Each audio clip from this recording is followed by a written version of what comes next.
Welcome to episode 95 of the HSO Dynamics Matters Podcast, your regular sonic dive into the world of Microsoft technology-related matters and much more besides. And I'm your host, Michael Lonnan. And for this episode, I was delighted to be joined by Harvy Rai, not only a police sergeant in West Midlands Police, not just the president of the National Sikh Police Association, but also an MBE to boot. I grabbed Harvy for a chat about some of the challenges facing police forces today and the approaches technology plays in helping each solve them. So grab a brew, sit back, relax, and enjoy the show. Tea or coffee? Tea. How'd you have your tea? Oh, Indian tea, masala tea, bit of cinnamon, bit of cardamom. How many did you have a day? Minimum 2. That's very restrained. I like that. I have some people in here having the double figures, which is obviously a bit scary. Well, when I'm in the office, I have a team, and without exception, each one used to offer me 2 cups per day. So my max was about 9-10 a day. I was in double figures, Okay. but as of late, a lot of restraint. And the truth is, they don't make Indian teas. Early bird or night owl? Good night owl. I struggle in the mornings. So do I. Notorious or unnoticed? Notorious. I think even more so based on what's just happened. I'll ask you about that in a second. Logic or emotions? Oh, logic. Good lad. So you've just been made an MBE, haven't you? You just told me this now. Yes. So as I said, I'm still spinning from that. Absolutely delighted. A bit of a surprise. Yeah. So yeah, I'm on cloud 9 still. Yeah. Congratulations, mate.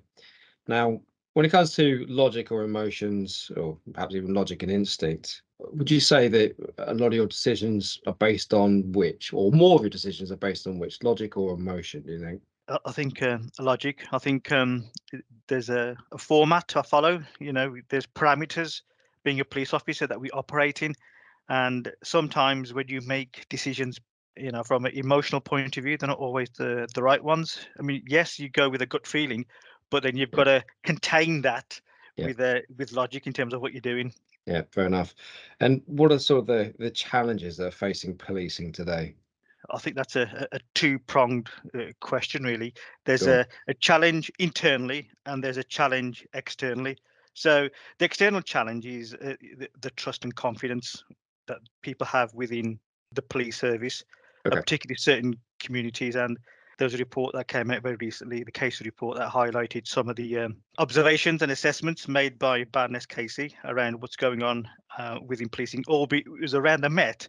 But I think other forces need to reflect what the Met are going through and if there's any sort of similarities that they can identify within their own forces. And then there's also the internal piece, which is in relation to the case report. But the biggest challenges are probably around recruiting the right people. Right. And I think retention is becoming an issue as well. And in relation to the world of HSO, I think the pace of technology as well is affecting officers. Okay, and what role does technology then play in helping both frontline and back office policing? That's a really good question. In terms of the frontline, you'll see officers in the very basic sense of the word that have radios and fingerprint devices and the ANPR, which has come a long way in recent years.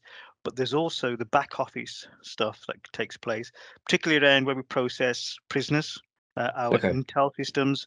And then you've got the real juicy part of policing where we have surveillance. And there's a lot of technology in that world. I'm guessing that with all these different bits of technologies, different bits of kit, that data is a fundamental, and the sharing and the movement of data between these different bits of technology, and between the officers that they're using it, need sight of what's being pulled in. That data is a fairly important or even fundamental element of policing and making sure that you have the right information in the right place at the right time.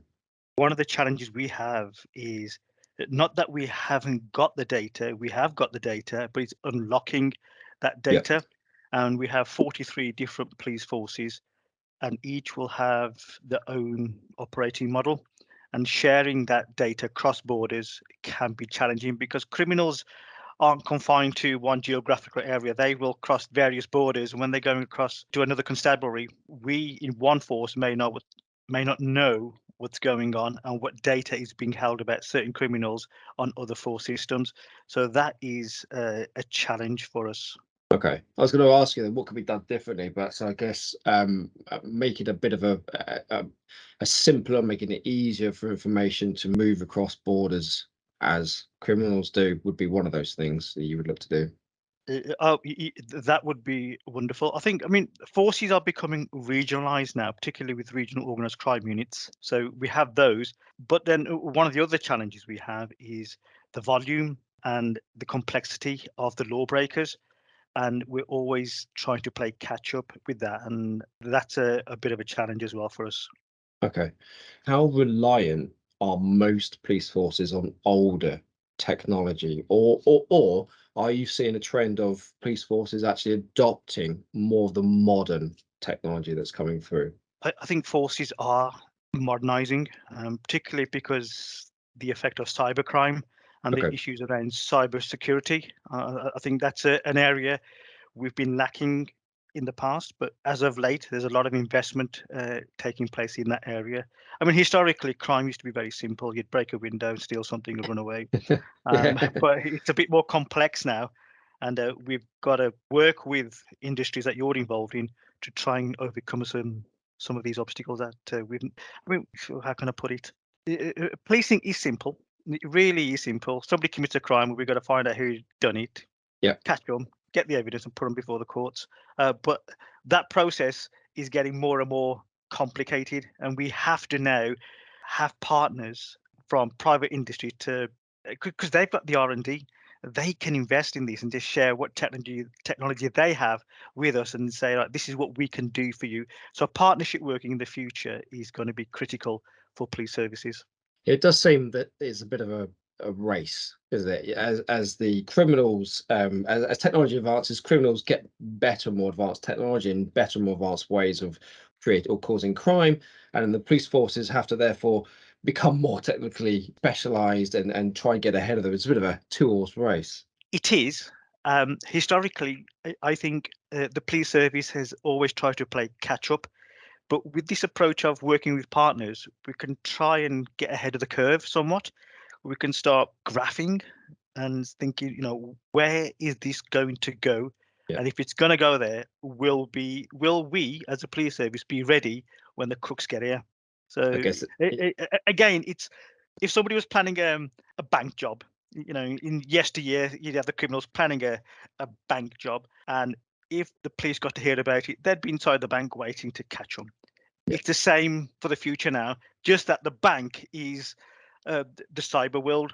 The bank now is it's software rather than hardware, and we've got to make sure that we are software savvy to ensure that when the crooks come through that front door, we're there, and we're there in a digital format, and our yeah. fingerprints aren't, on the hands of someone. It's on someone's laptop, and it's just having that mindset adjusted to think this is how we're now operating. Okay. We've spoken a few times now, and I'm going to ask a fairly open question just because I'm intrigued. You seem to really enjoy your job, and I'm maybe that's a facade, but it doesn't feel that way. But what is it that you enjoy about policing? I think it's the variety. I think it suits my character. It suits my personality. I like to be forward thinking. I'm not someone who lives and dwells in the past. It's always Okay. okay. Something's happened. We'll have a bit of a reflective piece, but tomorrow, what's going to happen tomorrow? And it's that not knowing what's going to happen tomorrow and influencing what could happen tomorrow, today. That really excites me and keeps me going. You've got the perfect mindset then, I'd suggest then for the more advanced technology that's enabling you to predict it, like you've described there, what criminal behavior is going to be like in tomorrow, in 3 weeks, in a year's time. It does seem like you've got a perfect mindset for that. So perfect mindset for me asking you this question then, what might the future of technology look like from a policing perspective, do you think? Tricky, I know. It is tricky because, I mean, I think artificial intelligence it really Okay. does need to be explored.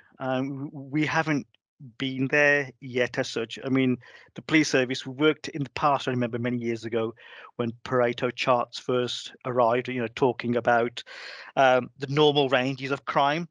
And Yeah. if we can operate that with some sort of problem solving model, I think what you have is artificial intelligence when you give it to a computer And I think that could be exciting for us. There's 43 police forces, each with its own agenda and set of priorities, and so finding a consensus and agreeing on a best practice approach to law enforcement is not easy. Consider the simple point of borders. Each force operates within its own boundaries, separate systems, data processes and approaches. There's very little consistency, and yet there is no such border restriction for criminals. Harvey advocates building strong partnerships with technology companies at the forefront of innovation to help forces develop the solutions to stay one step ahead of criminals and deliver more responsive and effective police services. Joined up systems and a common data model is nirvana, but only achievable by building those trusted relationships with partners like HSO first. And on that note, thanks for listening, and until next time, take care of yourselves.